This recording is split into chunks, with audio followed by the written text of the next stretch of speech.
Halo teman-teman semua, kenalin saya Sandi. Di sini saya ingin mencoba untuk membuktikan turunan dari arcsin, turunan dari arccos, turunan dari arctan seperti itu.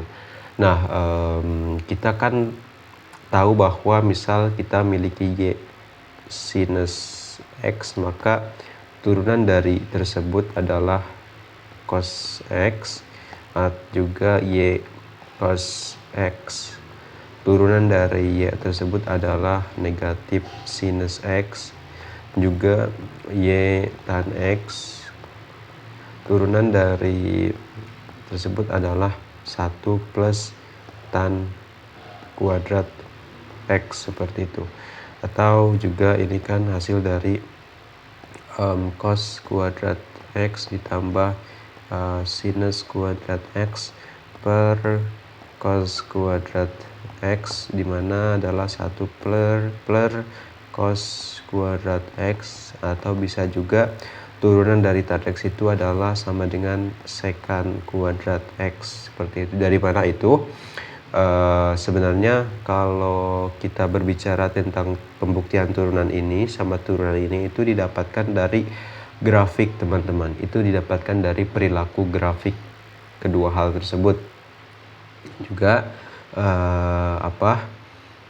kalau ini itu didapatkan dari memasukkan kedua hal ini seperti itu.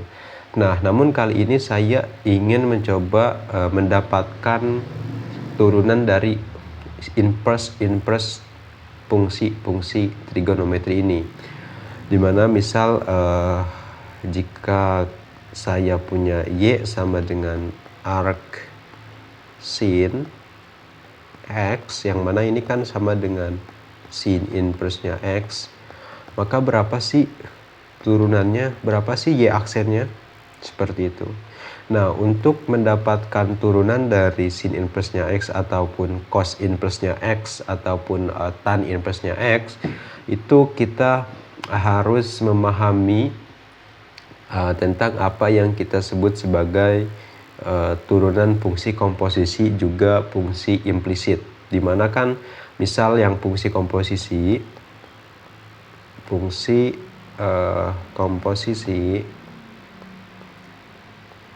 itu misal kita punya fungsi f gx, berapa sih turunan dari f dari gx ini, ya akan sama dengan f aksennya gx dikali g aksen x. Nah, ini adalah turunan aturan turunan fungsi komposisi. Nah, terus apalagi ada yang biasa kita sebut fungsi implisit, teman-teman. Nah, fungsi implisit itu apa? Fungsi implisit itu adalah sesuatu yang memang kita secara tersirat menyatakan bahwa fungsi tersebut adalah turunan dari y gitu.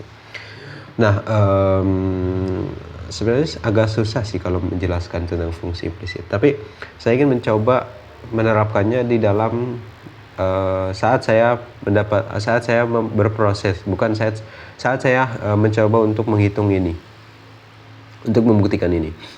Nah, untuk mendapatkan turunan dari sin inverse-nya x, kita coba buat permisalan di mana x itu akan sama dengan sin y. Oke. Maka y-nya itu adalah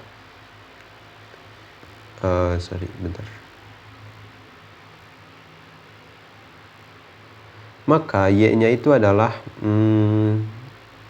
sin inverse-nya x seperti itu. Nah, kedua hal ini. Dan juga saya ingin mencoba menurunkan persamaan yang di atas ini, di mana d dari sinus y turunan terhadap dx, turunan dari x itu kan 1.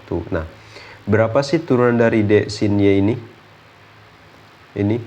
Nah, itu kita akan coba mencarinya dengan membuat di mana f gx itu akan sama dengan sinus Y, di mana fx-nya itu sama dengan sin x dan gx-nya itu adalah sin Y. Nah, berapa turunannya? Turunan dari ini ya dengan tadi bahwa f aksen turunannya itu adalah f aksen gx dikali g aksen x sama dengan f aksen gx-nya itu adalah sinnya itu kan cos y. Cos y dikali turunan dari g aksen x. G aksen x, oh sorry, ini salah. Dimana kan efeknya itu ada sin x dan gx-nya itu adalah y. Terdefinisikan. Nah, turunan dari g aksen x itu adalah dy per dx. Gitu aja. Nah, ini yang kita sebut sebagai aturan fungsi komposisi juga fungsi implisit, dimana ini adalah dy diturunkan terhadap dx gitu. Kita masukin aja hasil dari ini. Cos y dikali dy per dx sama dengan 1, maka dy per dx sama dengan 1 per cos y. Nah, belum sampai di situ,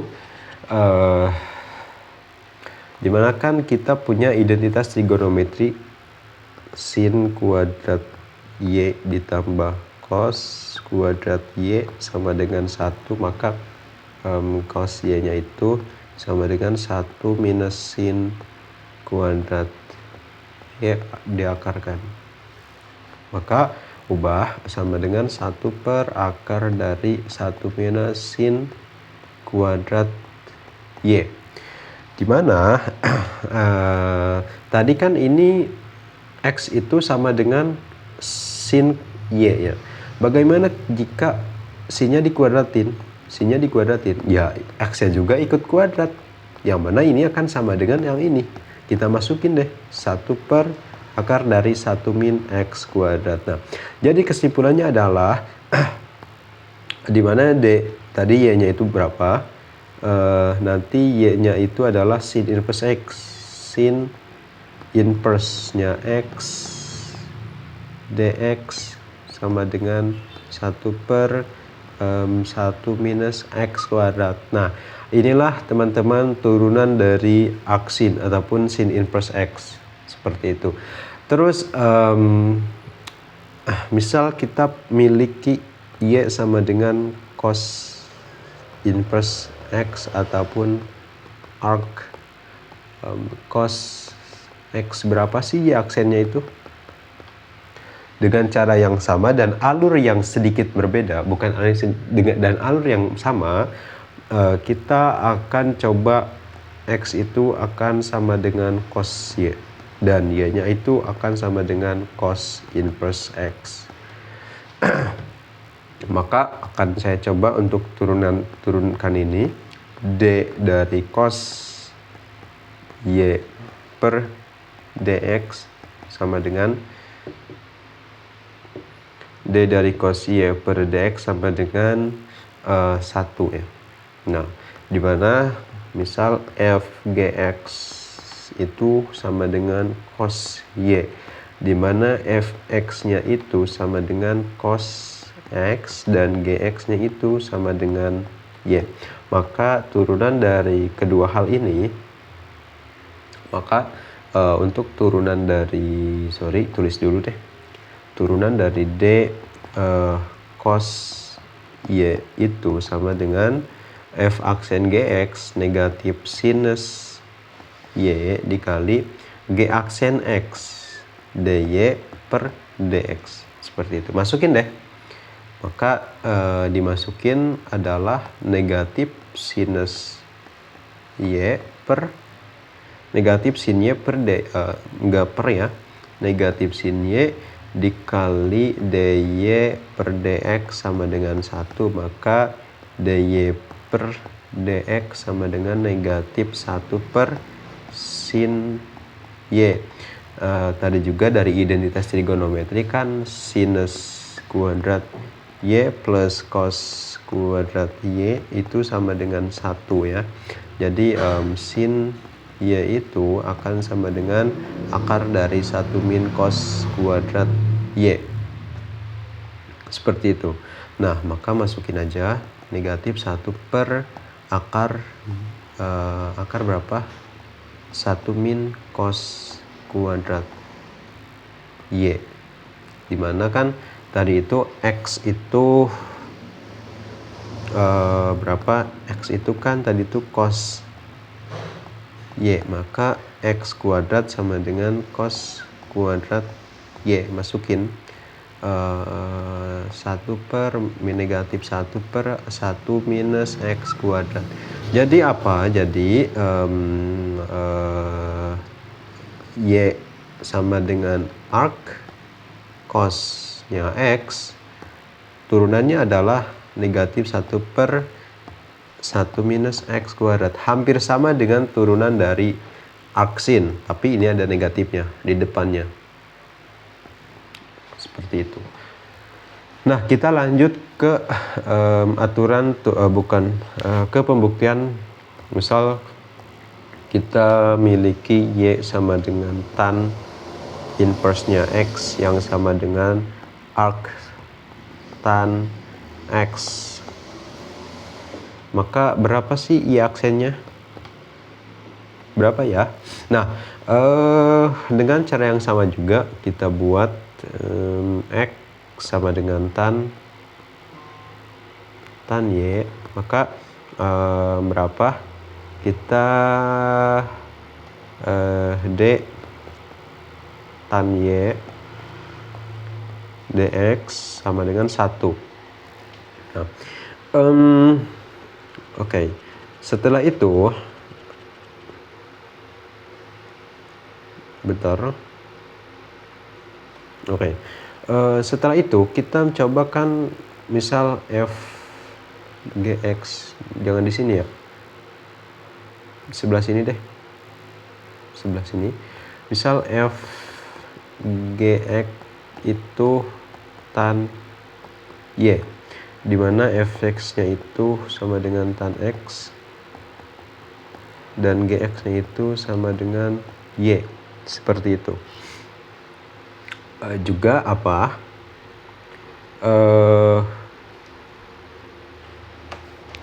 Bentar, agak susah ini ya. Ya gitu deh. Bentar. Ya dari situ. Maka ada turunan dari d tan y dx itu akan sama dengan f aksen gx. Maka turunan dari tan y itu ataupun tan x itu kan tadi itu adalah ini 1 plus tan kuadrat x atau secant kuadrat x. Maka dari itu kita dapatkan 1 plus tan kuadrat y. Terus turunan dari g aksen x, maka adalah dy per dx. Jadi maka dari itu ini adalah 1 plus tan kuadratnya y dari dy dx sama dengan 1, mana dy dx sama dengan 1 per 1 plus tan kuadrat y itu kan bisa diubah jadi x kuadrat. Nah, jadi dimana y itu adalah arc tannya x, maka y aksen itu adalah 1 per x kuadrat plus 1. Seperti itu. Nah, jadi mungkin saya ingin rangkum dari kedua hal tersebut, dimana misal kita punya y sama dengan arc sinnya x, maka y aksennya itu adalah 1 per 1 min x kuadrat. Juga y ini 1, ini adalah 2. Juga y sama dengan arc cosnya x, maka y aksennya adalah negatif 1 per akar 1 minus x kuadrat. Juga nomor 3 itu ini mundurin dulu aja sebelah sini. Nah, Juga nomor 3 itu misal arc Y sama dengan arc tan X, maka Y aksennya itu adalah 1/x² ditambah 1, teman-teman. Jadi inilah rangkuman dari hasil pembuktian yang kita lakukan. Wow.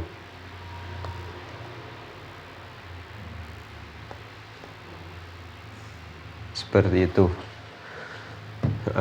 Apakah masih ada lagi? Sebenarnya masih ada lagi. Jika kita kan ada Y arc cosec X, ada Y arc secant X, ada Y arc cot X. Berapa sih dari Y aksen ini? Dari Y aksen ini? Dari Y aksen ini? Sebenarnya ini juga bakalan mudah setelah kita tahu turunan-turunan ini. Nanti saya akan buktikan.